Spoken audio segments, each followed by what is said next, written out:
During the 2014 Basketball National Championship game, LeBron tweets this: "No way you take another point guard in the lottery before Napier." By the way, shout out to Ruwan and shout out to TJ McCollum and the replies, just having discussions and conversations with people. Anyways, Shabazz Napier was about to win his second national championship. He was a backup to Kemba Walker his freshman season, so this would be number 2 on the list. And he was also about to win Most Outstanding Player of the tournament.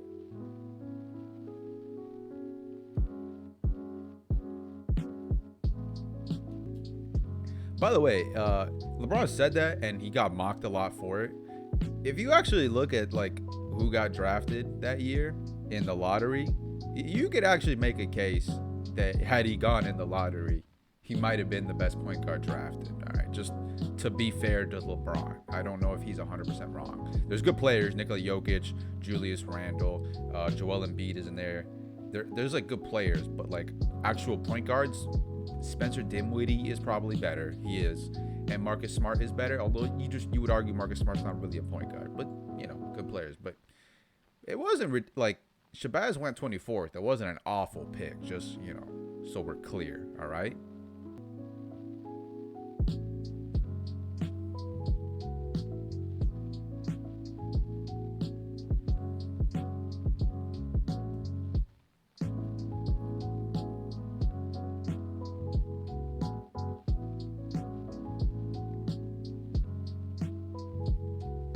This kind of play is indicative of what would happen to Miami Heat in this series. They were just outplayed and outclassed by the San Antonio Spurs. LeBron, to be fair to him, is going to lead the team in minutes per game, field goal percentage, three-point percentage, rebounds per game, assists per game, steal per game, and of course points per game at 28.2. With D-Wade coming second in points per game, scoring only 15 points a game, extremely inefficiently. LeBron's now a free agent, and his teammates have never looked more ancient and decrepit next to him. By the way, the Heat actually had a higher average age than the Spurs, even though the Spurs had Manu Ginobili, who was 36, and Tim Duncan, who was 37 on this team. I think everybody needs to get a grip. Media, Heat players, organization, all of our fans. You got to get a grip. This stuff is hard. And you got to stay together if you got the guts and you don't find the first door and run out of it. Before the draft, but after the finals, Pat Riley does an end-of-season press conference where he basically challenges the Miami Heat to stick together, come back stronger, and be a better team and all that, blah, blah, blah, blah, blah. It's very clear he's speaking about LeBron in this when he says, don't quit, right? Do you have the guts? Do you have the guts to stay? Anyways, all the reporting about this press conference is LeBron wasn't a big fan of being challenged. And especially when you have the context of how well LeBron James played in that finals, it's hard to really say it was a matter of him not being good enough or not caring enough or anything like that, or not having the guts, right?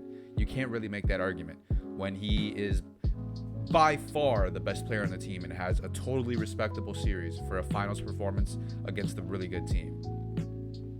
The other thing that LeBron James wasn't really impressed with is that during the course of this press conference, he goes on to tell and reveal that LeBron James and his wife Savannah are having a girl.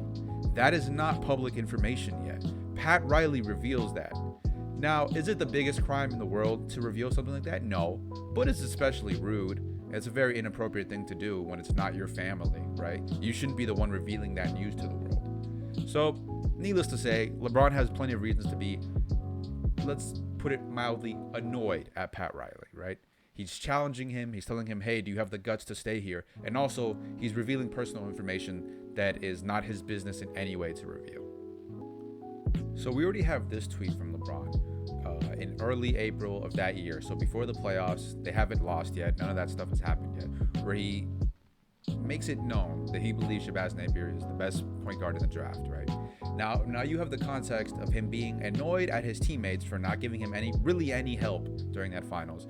And also Pat Riley just stepping out of bounds, right? Pat Riley is like going beyond what should be his responsibilities, talking about his family and speaking about how he needs to be challenged and all this kind of stuff, right? So now we're at the 2014 NBA draft, right? We already have this tweet where LeBron acknowledges that Shabazz Napier should be the highest drafted point guard in the draft, right? He's saying this. And we also know that LeBron's already annoyed at Pat Riley and probably tired of his teammates because they can't give him enough help. He's having to do everything by himself. And the whole point he came to Miami was that he would have help, right? At the very minimum, have help. And he didn't really get that from his teammates in this season. So now we get to the draft, and the Heat are trying to impress LeBron, trying to keep him happy, trying to convince him to re-sign with the Miami Heat. And the way they attempt to do that is that they trade the 26th pick, which is the pick they have, their pick, and 2 seconds, which end up becoming Samaj Kristen in that draft and Bol Bol in 2019 for Shabazz Napier.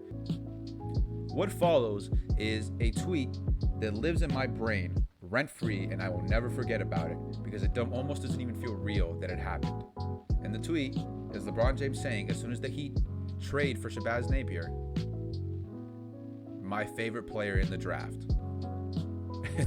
So you can see Dan Le Batard works, in Miami. He's a Miami guy, so he's like putting this video like it's like a celebration, like, yo, he's staying, and Haley Barnes and whatever.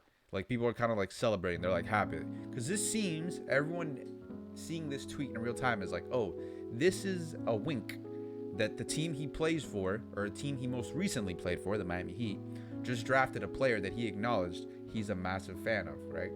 So everyone's assuming this is him winking at the Miami Heat saying, yeah, I'm coming back. Don't worry, baby. I'm coming back. Now, what actually ends up happening is that on July 11th, he announces that he's re-signing with the Cavaliers. He's going back to Cleveland. He's going to try to help them win a championship. Now, you can't blame LeBron. The Heat didn't give him enough help in the playoffs, and they just got the number 1 pick. They drafted Andrew Wiggins, who is going to be available to be traded for Kevin Love in a couple of months, because you can't trade a first-round pick after you draft them for there's a certain amount of time that has to pass before they're eligible to be traded. And at the same time, Kyrie Irving is becoming a world-class player, and he's young, right? He has his injury concerns, but it's not like Dwayne Wade, who in his early 30s is already starting to he's still a useful player, but he's a much different player than he's been in the past. So all I really wanted to talk about, and what this whole video is about, is how this tweet just lives in my brain forever, and I can't get it out because it's so funny, because it's very clearly an acknowledgement of what the Heat did in trading for Shabazz Napier.